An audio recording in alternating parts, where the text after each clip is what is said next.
ভাবতে পারেন একদিন ভগবান শিব, যিনি সর্বেশ্বর, মহাকাল, মহাদেব, নিজেই ভগবান বিষ্ণুর ভয়ঙ্কর সুদর্শন চক্র গিলে ফেললেন? হ্যাঁ, ঠিকই শুনেছেন।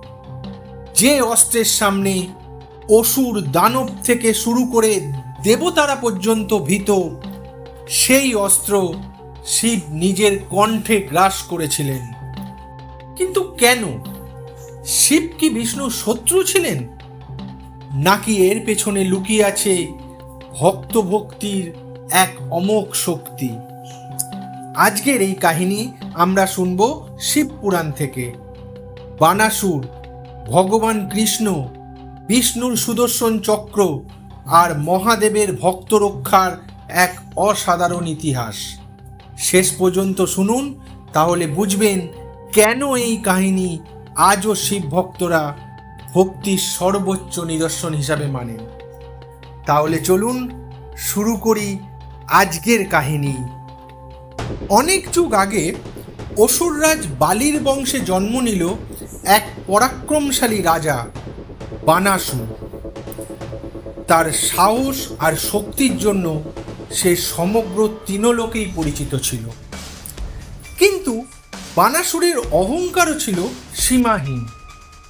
সে ভাবত সারা বিশ্বে এমন কোনো যোদ্ধা নেই যে তার সঙ্গে যুদ্ধ করে টিকে থাকতে পারে।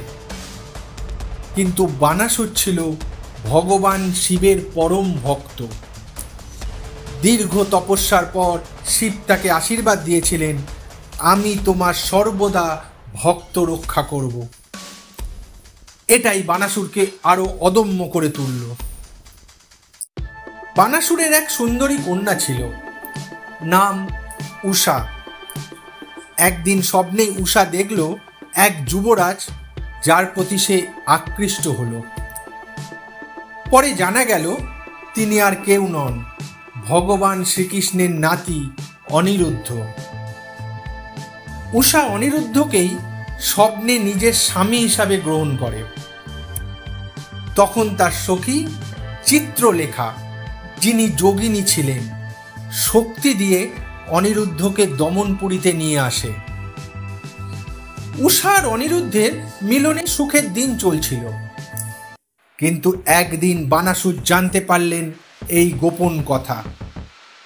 তিনি প্রচণ্ড রাগে ফেটে পড়লেন, কারণ তিনি ভগবান শিবের ভক্ত। কৃষ্ণের শক্তিকে তিনি কখনো মেনে নেননি। বানাসুর অনিরুদ্ধকে বন্দি করলেন। এই সংবাদ পৌঁছে গেল দ্বারকায় শ্রীকৃষ্ণের কাছে। কৃষ্ণ, বলরাম আর সমগ্র যদুবংশ প্রস্তুত হলো বানাসুরের বিরুদ্ধে যুদ্ধ করতে। যুদ্ধ শুরু হলো। একদিকে বানাসুরের অসংখ্য সৈন্য আর ভয়ঙ্কর শক্তি, আর অন্যদিকে কৃষ্ণের সুদর্শন চক্র, বলরামের গদা আর যদুবংশের বীরেরা। কিন্তু বানাসুরের পেছনে ছিল এক মহাশক্তি, ভগবান শিব। যুদ্ধ তীব্রতর হতে লাগলো। বানাসুর শক্তির দ্বারা অনেক জাদুবীরকে পরাস্ত করতে লাগলো। শেষমেশ কৃষ্ণের ধৈর্য শেষ হলো। তিনি আহ্বান করলেন তার ভয়ঙ্কর অস্ত্র, সুদর্শন চক্র। অগ্নিশিখার মতো জ্বলতে থাকা চক্র যখন বানাসুরের দিকে এগিয়ে আসছিল, দেবলোক কেঁপে উঠেছিল। সবাই জানতো এই চক্র একবার আঘাত করলে বাঁচা প্রায় অসম্ভব। কিন্তু ভক্তের আরাধ্য মহাদেব, তিনি কি চুপচাপ দাঁড়িয়ে থাকতে পারেন? না, বানাসুর ভগবান শিবের শরণ নিলেন।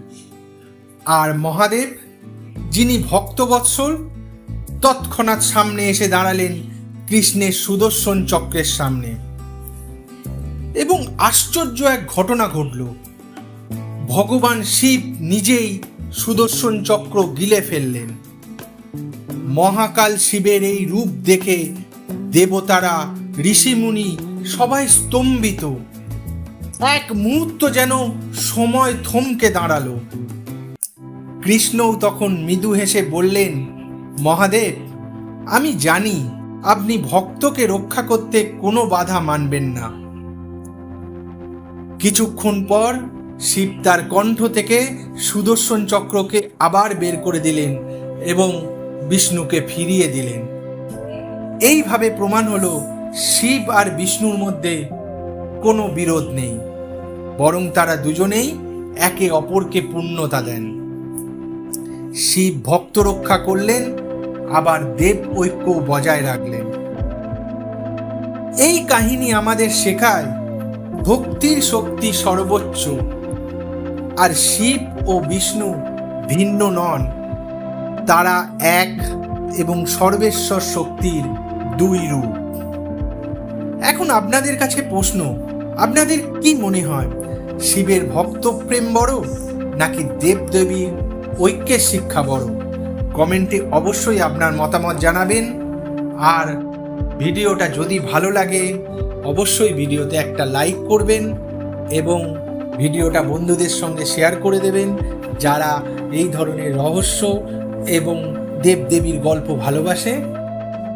আর অবশ্যই আমার চ্যানেল মিথিক বাংলাকে সাবস্ক্রাইব করে দেবেন, কারণ সামনে আসছে আরও অনেক অজানা পুরাণ কাহিনী। মিথিক বাংলা, যেখানে পুরাণ জীবন্ত হয়। ধন্যবাদ, ভালো থাকবেন।